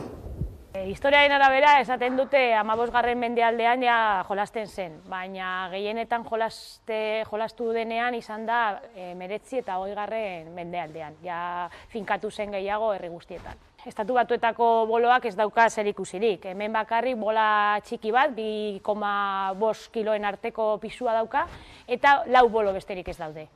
Eta normalean kokatzen zara ohol batean, eta bota behar duzu bola, 20 metroko luzaera daukan ohol baten gainetik, hasieratik bukaeraraino joan behar da ohol horren gainetik, eta bota behar du hor azkenean kokatuta dagoen boloa. Eta horrekin bota dezakezu beste boloak, eta bolarekin aurrera doan bitartean ere bai. Ezkerraldean daude bi bolo kokatuta eta eskuinaldean badago beste bat. Orduan, bolo bakoitza dauka bere izena, eta lehenengo bota behar duzuna da, oholaren bukaeran dagoen bolo hori. Pizkat, besteak baino pizkat lodiagoa da. Eta, bueno, bolo hori kanton deitzen da, eta hori da garrantzitsuena. Hori botatzen ez baduzu, besteak ez dute zertarako balio. Badaude txapelketa batzutan 6 bolo botatzen dituena, jokalari bakoitza 6 bolo botatzen dituena, gero badaude beste batzuk 3 bolo, besterik ez dira botatzen, eta bueno, hori txapelketaren arabera. Gero txapelketa batzuetan 6 pertsonak botatzen dituzte, beste txapelketa batzuetan 5 pertsona, beste bat adibidez emakumeen txapelketetan 3 emakume dira parte hartzen dituztenak, eta umeen edo gazteen txapelketetan 2 gazte parte hartzen dute. Aintzinean, 1000 pertsona inguru bazkideak ziren, baina orain adibidez aurten, 2022an, 633 bazkide gara, eta bai batezera lautadan. Adibidez, mendialdean oso bolatoki gutxi aurkitzen dituzu, lehen bat zeuden gehiago, baina orain batez ere lautadan. Gasteizen adibidez badaude bolatokiak, baina taldeak bereziki ez daude. Osea, bai, gehienetan jolasten ditugunok gara herri batekoak. 12 urte bete arte ezin duzu jolastu. Orduan, edo zure senideren bat jolasten du, edo zaila da jendea erakartzea. Aiaraldean aurki dezakegu Ametsen Aristia. Arkoz de Kejana jatetzeak 25 urte bete zituela eta bere baso solidarioa sortzea erabaki zuen. Ametsen Aristia kanpoaldeko museo bat da, eta nazio mailako eta nazioarteko 25 artista ezagunek parte hartu dute. Bakoitzak aritz baten enborra margotu du, eta asmoa da urtero beste margolari batek margotu gabe dagoen beste enbor bat margotzea. Horrez gain, zuhaitz bakoitzak gobernuz kanpoko elkarte batekin lotura du. Besteak beste erakundeak lan humanitarioetan, ingurumenarekin loturikoetan eta gizartean ikusgarritasuna behar duten gaixotasunetan oinarritzen dira. Que el proyecto se basa en 3 pilares fundamentales, que serían el cultural, el solidario, no solo porque aparecen las asociaciones y fundaciones benéficas, sino porque también los artistas han pintado de una forma totalmente altruista, cosa pues que les honra, ¿no? Y luego el medioambiental, que se ha tenido muy en cuenta el no dañar los árboles, ya que se ha utilizado unas pinturas especiales con las que se iba remodelando cada 7 años el bosque de Oma, y que no dañan el árbol. Artista bakoitzak bere erara margotu du Aristiaren enborra. Oso desberdinak diren irudiak aurkituko ditugu baso solidario honetan, eta gainera natura ingura errespetatzen dituzten margolanak dira hain zuzen ere. Zuhaitz honetan bi zati ditu, kulturaren arloa eta naturaren arloa tartekatu nahiaz. Nire parte izango zen zuzena, vertikalak eta horizontalak egin ditu dela, eta gero beste bat izango zen zuhaitza bera eta zuhaitzaren forma jarraitzen dituen pintura. Gorantz eta lurrerantz. Eta ideia orokorra hori izan da. Beti naturarekiko errespetua azalduz. Marte elkartearekin lotura dauka, o lotuta dago. Oso politario detzen zaitz, elkarte honek zaitasunak dituen umeekin lan egiten du lan, artistikoki, pinturak egiten dituzte, artelana. Hor gainean ikusten da globo terrakioa, eta globo hori desagertzen ari da, eta desegiten, hori representatzen du mundu klasikoa, kultura klasikoa, filosofia, literatura, eta hezkuntza plangintza guztietan desagertzen ari da. Ezinbestekoa da aurretik erreserba egitea, basoa itzita dagoelako segurtasun gehiago izateko. Gainera bizita gidatuak badaude eta laster audiogida egongo da eskuragarri. Kaixo, Anabel naiz. Hemenago, 11 lagunen dei baten zai. Ze nahiko dute oraingoan. Laster jakinen dugu. 3. denboraldia? Bale, bai. Banoa! Orain arte Nafarroako herri eta txoko ezberdinak ezagutzeko aukera izan duzue. Baina Nafarroa oso handia da, eta bada oraindik zer ikusi eta zer ikasi. Zatozte gurekin Nafarroairen 3. denboraldiaz gozatzera. Guazen!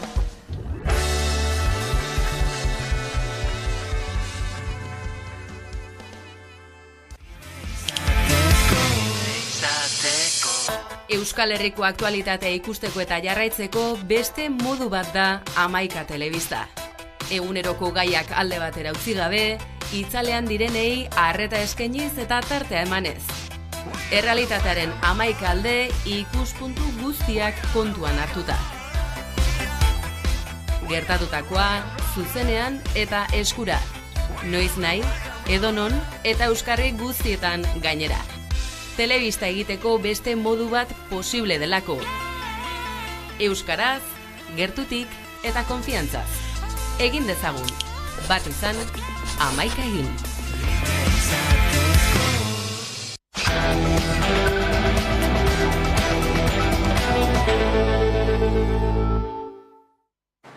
Eta egunero bezala solasaldiari ekingo diogu, gaurkoan Jonan saldugu gurean, eguerdion. Kaixo, egunon. Eskuz-esku arituko gara gaurkoan, prest. Pozik, bai. Bai, Osakidetzari buruz hitz egiten hasiko gara, nola ez, eguneko lerroburu nagusia delako, egunotako ikamika ere sortu duelako, urakeen hasi direlako erabat, 30 bat zerbitzu buruk gutun bat zabaldu dutelako gaur goizean, Osakidetzaren politika suizida zalatzeko, ikusiko dugu.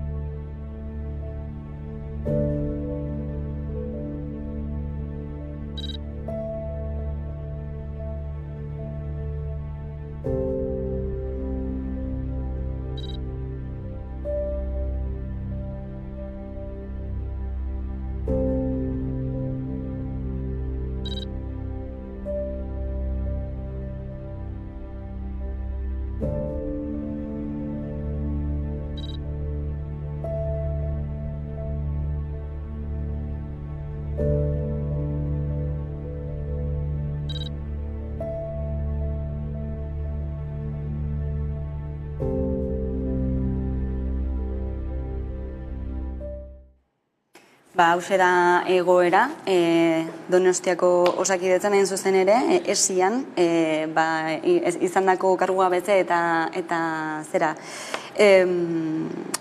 zaite aterako orain hitza. Bai, dimisioekin pertsona bakarra gelditu delako zuzendaritzen, zer ari da gertatzen, zer dagoen muginean, Jon? Bai, eta Donostia epatu zuen, nik uste zabalagoa dela, arazoa, gorago apuntatzen dutela kritikek, ez? Egon daitezke bi dimensio edo bi maila, bata teknikoagoa izan daitekena, edo kudeaketari berari dagokiona, ez? Horre trakeskeriaz eta barre hitz egiten da, eta hori nolabait ospitale baten kudeaketa, nik ezakit deus horri buruz, baina garbi dago oso gauza komplikatua eta komplexua eta zaila izanen dela, baina oso importante aldi berean, ze hortik ematen den zerbitzua oinarrizko eta beharrezko zerbitzua delako, ezta? Baina gero badago beste dimensio bat politikoa dena, ez? Eta politikoa da ere kudeaketaren zentzuan, zeren esaten dugunean politikoki hautatzen direla zuzendariak edo ardura handiena daukaten personak behintzat, ezta? Eta horrek eragiten diola kudeaketari, alegia, ez da bakarrik nolabait ideologikoki lerratuta egon daiteken jendea, baizik gainera horrek kudeaketari modu negatiboan eragiten diola salatzen da, ezta? Beraz, honek eskatzen duena da erantzukizun politikoa. Erantzukizun politikoa da, ardura politikoa daukanak, nolabait neurriak hartzea, hau berbideratzeko plan bat aurkeztea, eta lehen bailen egitea gainera, zeren azkenean kaltetuta ateratzen dena Osakidetza beraren irudia, eta horrekin herritarrak daukan pertzepzio eta sensazioa bere osasunarekiko, ez da? Kudeaketa aipatu duzu, zerbitzuaren berrantolaketa bati buruz ere ari gara hitz egiten, kudeaketa berri bati buruz zen zuzen, izan daiteke? Kultura berri bati buruz hitz egin da hemen. Kultura berri bat, modu ironikoagoan esan da ez da, kasu honetan. Baina bai, azkenean osasungintza berak eta pertzepzio bat zabaltzen baldin bada, herritarraren artean edo gizartearen artean Osakidetza ez dagoela ondo. Nik gaur goizean, dendara joan ezenean, dendariarekin, olako komentario trukaketatxo bat eduki dugu, ez da? Eta berak berehala aipatu dit, Osakidetzaren kontua. Esan dit, eske orain gainera Osakidetza dagoen bezala, ari ginen eguraldia zizketan, eta baten berak hori bota egin dit, eta nik esan da, lagin bada, ez doa inora, baina azkenean nolait eratzen baldin bada gure osasun sistema edo gure osasun zerbitzuak eskasak direla, horrek bi ondorio nagusi edukiko ditu. Bata, jende batek alduenak erabakiko du nolait pribatura joatea, privatizazioa jotzea norbere osasuna zaintzeko, eta aldiz, horra jotzeko gaitasunik ez daukanak, askotan, hemen aurreko astean aipatzen genuen bezala, joko du nolabait zerbitzu hori gutxiago erabiltzera, eta ondorioz bizikalitatean eragin nabarmena edukiko du, ezta? Eredu diktatoriala hitz egiten dute langileek, eredu inposatzaileaz ere, soka luzea ekarri du gaia arlo politikoan eta sindikalean ere, hainbat ordezkari entzun ditugulako dagoeneko, horietako bat izan da Rebeka Ubera gaur goizean legebiltzarrean esan dituenak, entzungo ditugu. Osakidetzaren desmantelamentua da ikusten ari garena, agerikoa da gizartearentzat, herritarrentzat funtsezkoa den zerbitzu publiko honen gainbera, eta oraindik ez dugu ulertzen nola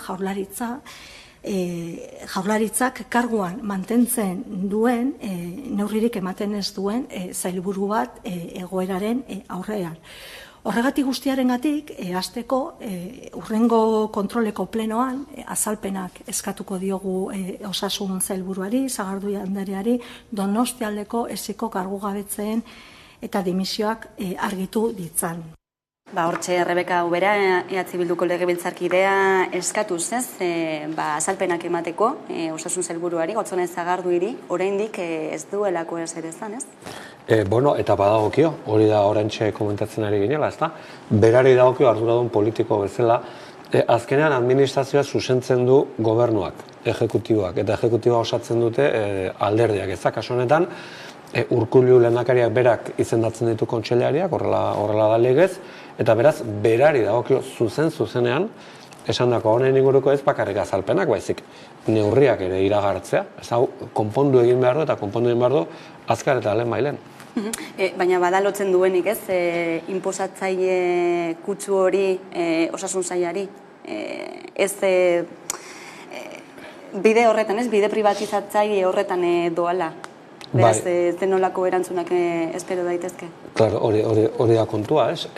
Benetan, nolabait maila ideologiko batetik nahi baldin baduzu, Eusko Jaurlaritzak pentsatzen baldin badu, osasungintza pribatuak gauza ona dela, adibidez, estatu batuetan pentsatzen duten bezala, ez? Hori baldin bada ideologikoki egiten den planteamendua, horrekiko koherentea edo kontsekuentea izan daiteke, baina ez da hori esaten dutena.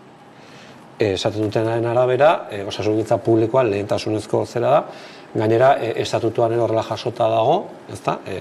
Eta ondorioz, iruditzen zaite azalpenek eban beharra daudela, lehen aipatutako dimentsio horrengatik, ez da azkenean herritarrari trasladatzen zaio mezu horrengatik, ez. Beraz, espero beharko genuke, ez? Azalpenen bat datuzten egunotan Sagardui osasun sailburuaren hitzetan.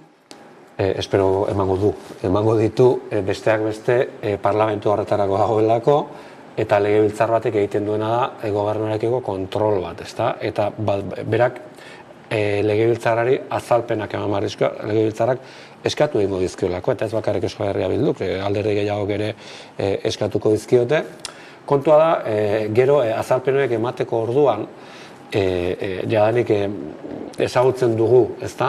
Osasun sailetik normalean ematen den erantzun mota, eta gehiengo osoz gobernatzen ari den gobernu batek nolabait senti dezake impunitate politiko puntu bat badaukala, ez?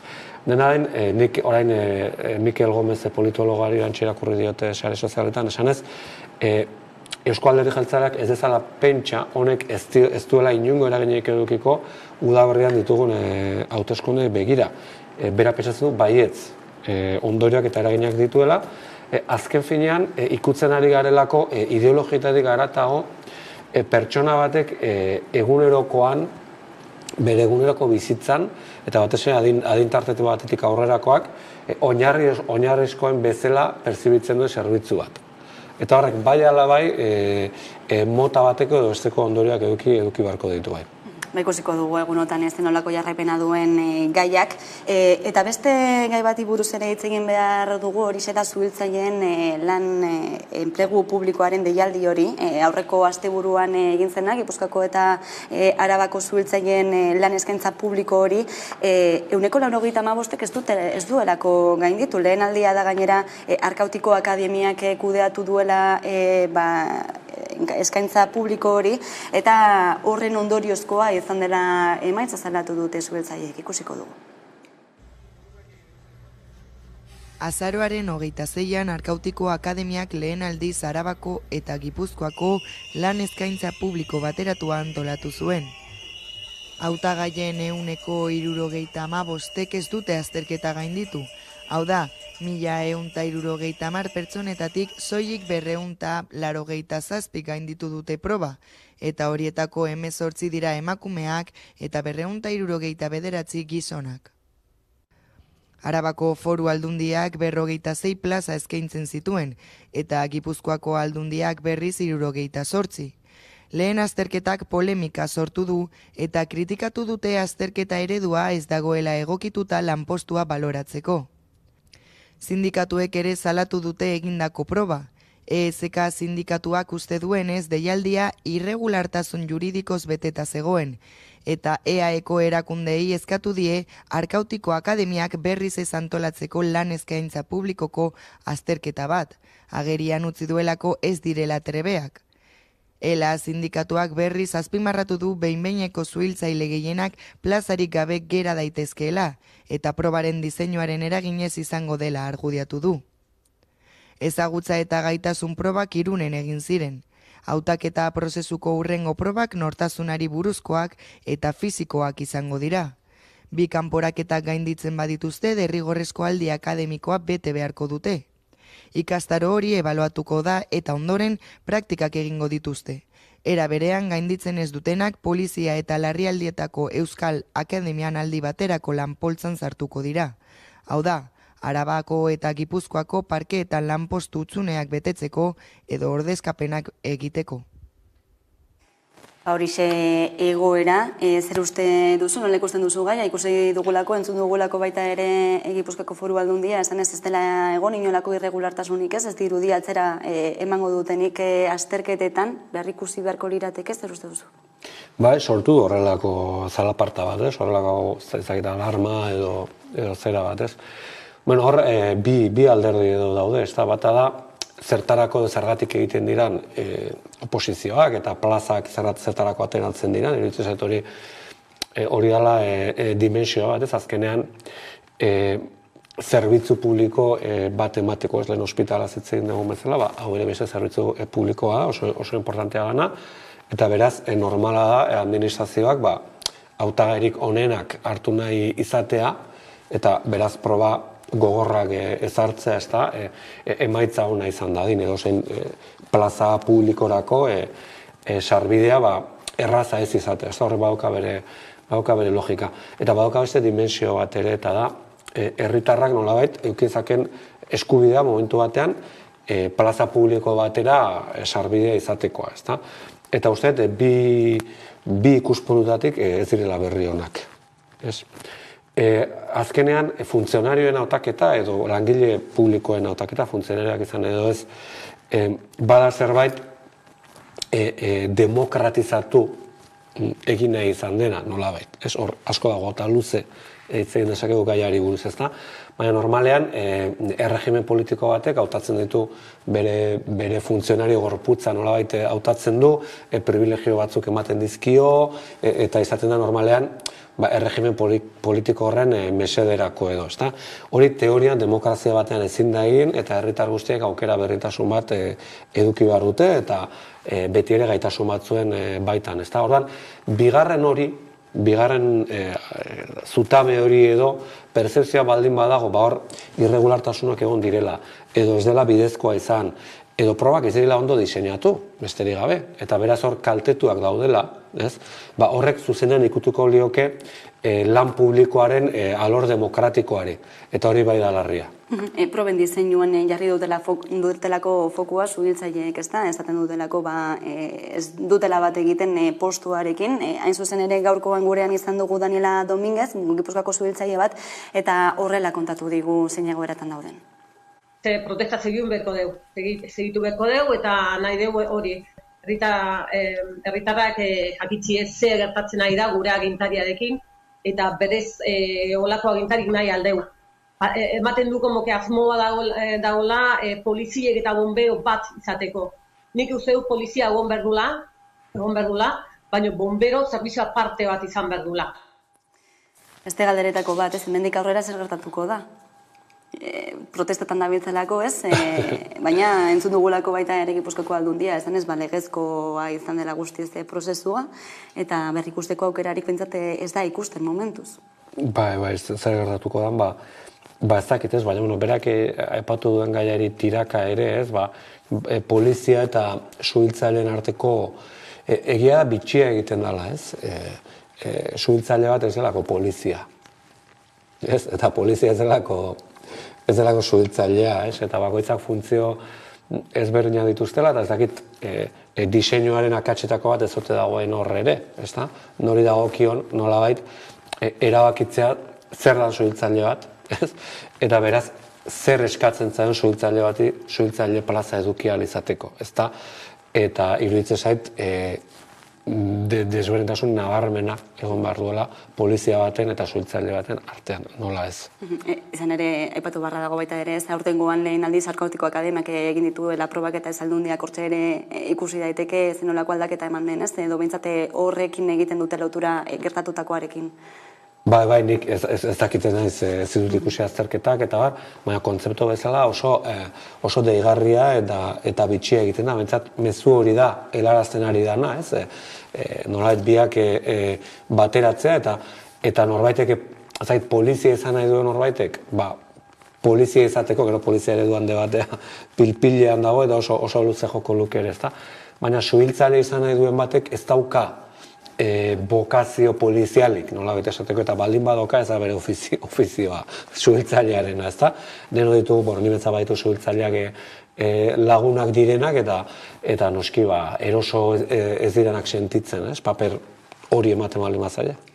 Ikusiko dugu, zenolako jarraipena duen gai honek, eta zuzenean joko dugu Eki Ziarrustarekin hitz egitera, Dimako pilotari bat da, eta abenduaren 3an hain zuzen ere, pilotako euskalde selekzioaren aldeko eguna ospatu dute makean, ofizialtasuna lortzeko aldarria nagusi, eguerdi honeki? Bai, eguerdi hon. Bueno, zen moduz, euskal selekzioa ardatz izan zuen eguna izan zen abenduaren 3a, festa eta gitarra bala ospatu zenuten, zen moduz joan zen? Bai, egun nahiko borobile urten zen, jende asko bertaratu zen, eta helburu desberdinek betetea lortu zen, ez? Makea Lapurdiko herri txiki beti zenik, hainbat gazte mugitu ziren egun hori antolatzeko, eta gero hegoaldeko jende desberdinak, federazioak, eta atzetik emanako laguntzagaz, esan moduan helburu desberdin asko ikutu ziren, ez? Bai gaur egungo egoera zein dan pixka eta saldu argitu jendeari, eta gero festa edo ikuspuntu positibo hori transmititu zala esan alda zapatu honetan makean. Ofizialtasuna ardatz, lurraldetasunari ere garrantzia ematen ez, izan ere duela gutxi kirol lege berria, ez Euskal Autonomia Erkidegoko ez Madrilen ondutako barkatu kirol lege berria izpide, surfa eta Euskal Pilota selekzioak aitortuak izateko bide horretan lurraldetasunak ere badaukalako zer ezana ez, eta gainera iparraldean egindako festa horrekin lotura zuzena ere izan dezakena. Azkenean horre ni ez naz aditua legeetan eta horreban beharko diren urrats ofizialetan ez naz aditua, baina ez, kontua da horre gai bat airean gelditzen dela, esan da lege berri bat badatorrela eta itxura hori dauka, kontua da lege horrekin gero beste hainbat urrats emamako direla aurrera begire. Nik Euskaldun eta Euskal Herritar eta pilotari moduan lurraldetasun horrek garrantzia handia daukala esan aldot, eta Euskal Selekzioan alde gabizen kolektibo honetakoak edo pertsona desberdin osatutako talde honek lehen lerroan deko ardura hau ez, eta uste dute ez da helburu epe labur edo epe luzea ora izango diren, baina lurraldotasuna eta zazpiron artean sortu behar dugun gauza bat izan behar dela Euskal Selekzioa argi eta garbi dago. Zuk behintzat badituzu argi gauza batzuk eta esaterako aurtengo pilota txapelketa nagusian parte hartzera uko egin zenuen, ezta? Duela urte batzuk eman zen gure sesko hori, ez da urtengo edizioa izan,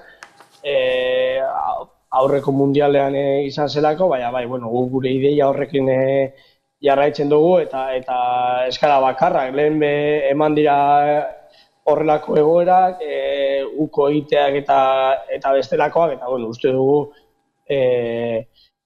erabaki horiek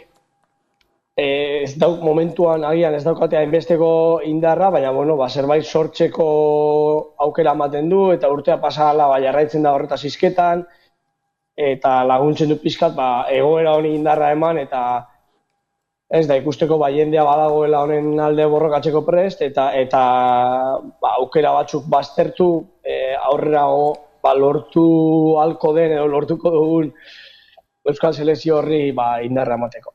Eta bide horretan nabarmendu duzue, indartu nahi duzuela, ez? Euskal Selekzioen aldeko apustu hori, mugimendu hori zeineratara uste duzu egin daitekela hori? Ez argi dau, herri mugimenduan eta jendartean kezka sortzen duen gai bat dela, eta biharritzen jokatutako mundial honek kezka piztu dau jende batengan, Euskal Herrian ospatu da mundiala, eta hainbat Euskaldunek parte hartu dute bertan, baina Espainia eta Frantzia ordezkatuz.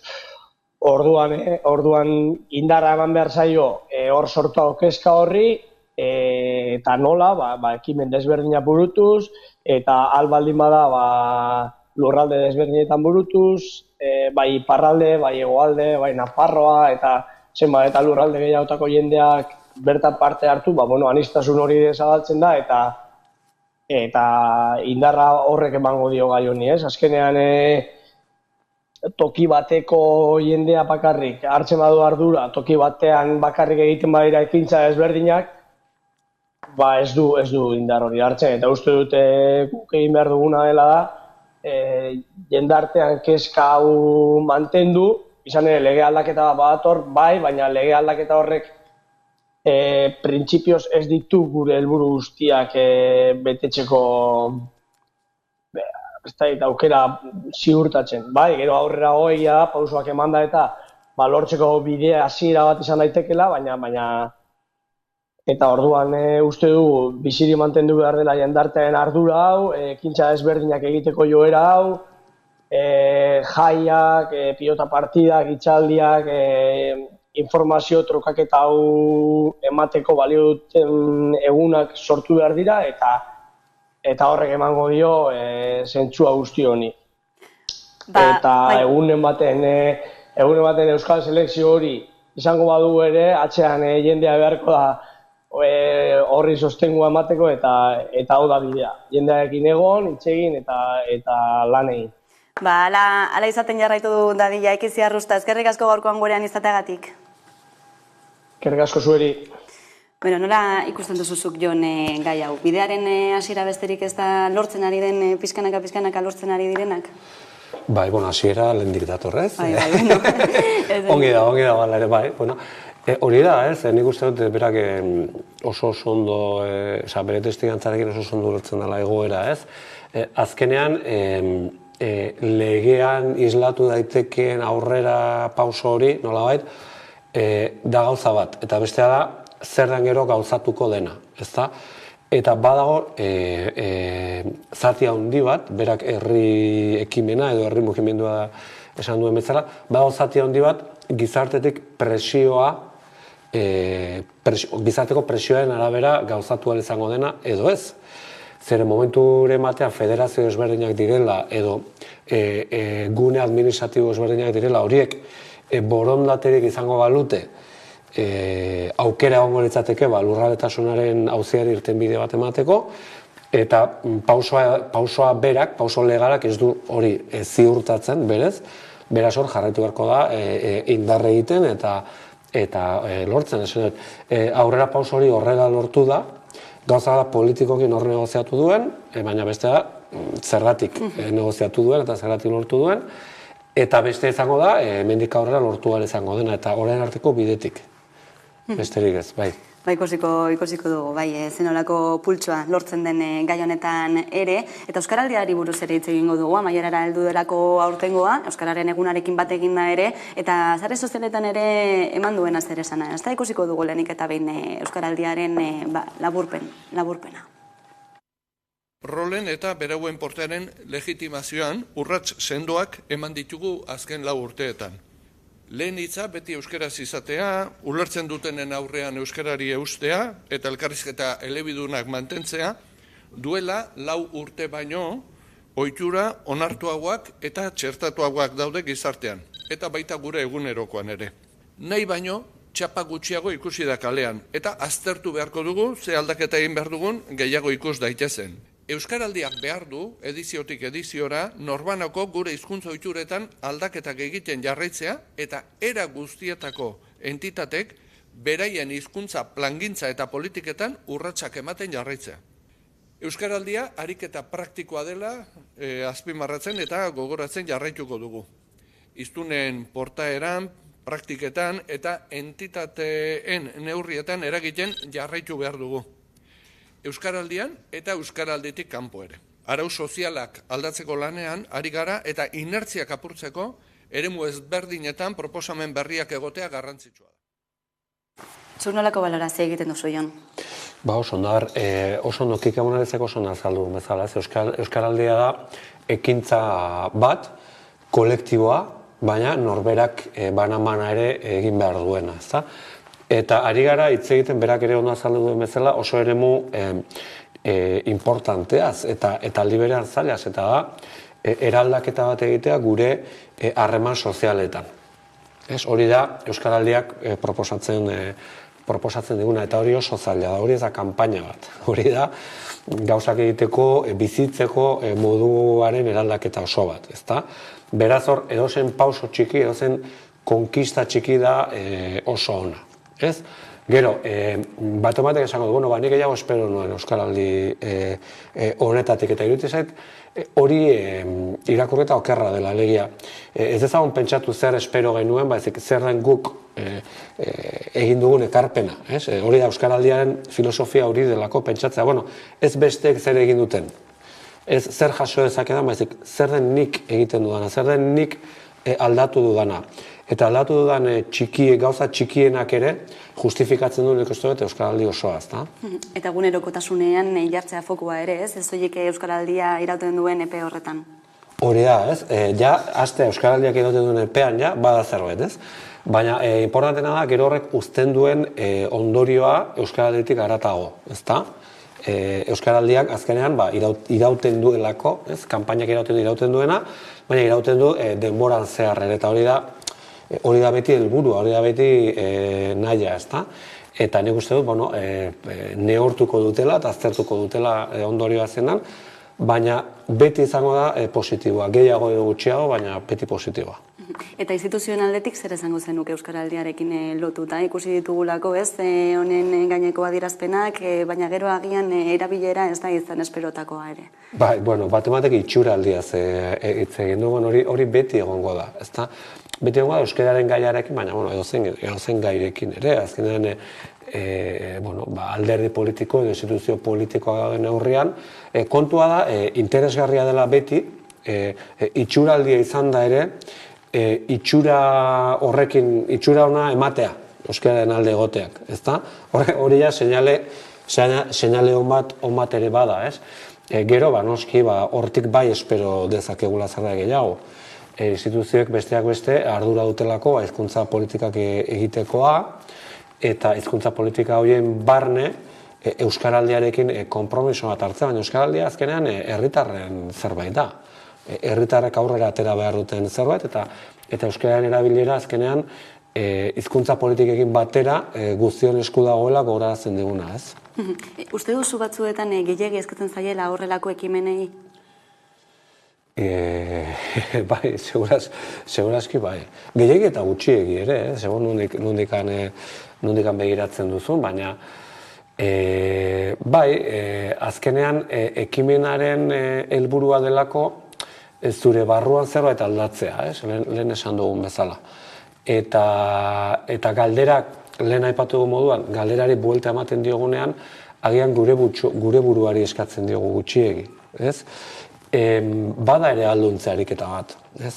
Eta Euskaraldian ikusten dugunean, berez uste duguna baino gehiago egin dezakegula euskaraz, ze hori da Euskaraldiaren magiaren parte bat, ez da zuk izaten dutzen, gaur aterako naiz euskaraz egitera, Euskaraldiaren aterkipe horretan, ez da, eta konturatzen zarenean benetan kolektiboki batek baino gehiago, edo hainbat personak edo milaka personak pauso hori ematen dugunean, berez etzela zaila, behin mentalidade aldatu dugunean materialki egingarria den zerbait dela, eta uste baino askoz gehiago egin dezakegula euskeraz, eta uste baino askoz gehiago bizi daitezkeela euskeraz, hor badago erantzun bat, zer espero dugun horri badago erantzun bat, Euskararen eguna ere izan da tardean, eta besteak beste Bilboko udalak, ez dakit jakinaren gainean zauden, baina Hamaika Telebistari aitortza egin dio, beste bi hedabiderekin batera, hain zuzen ere Euskararen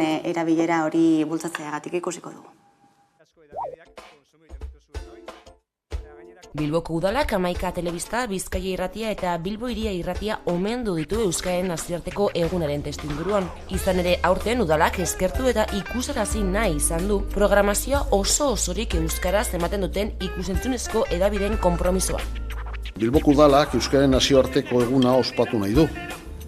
Urtero bezala, gure hizkuntza, gure euskara, modu batera edo bestera zabaltzen eta bizirik mantentzen lagundu dutenei omenaldia eginez. Gaur, programazio euskera zabaltzen duten ikusentzunezko tokiko komunikabideak ditugu protagonistak.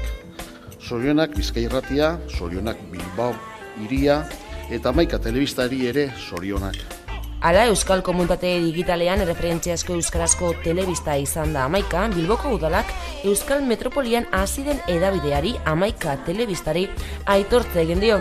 Izan ere, ezinbestekoa da erakunde publiko eta sozialen babesa, publikoa ere baden telebista zerbitzua kalitatezkoa izateko eta baldintza duinetan ekoizteko. Gauzak asko aldatu dira eta asko zaildu dira.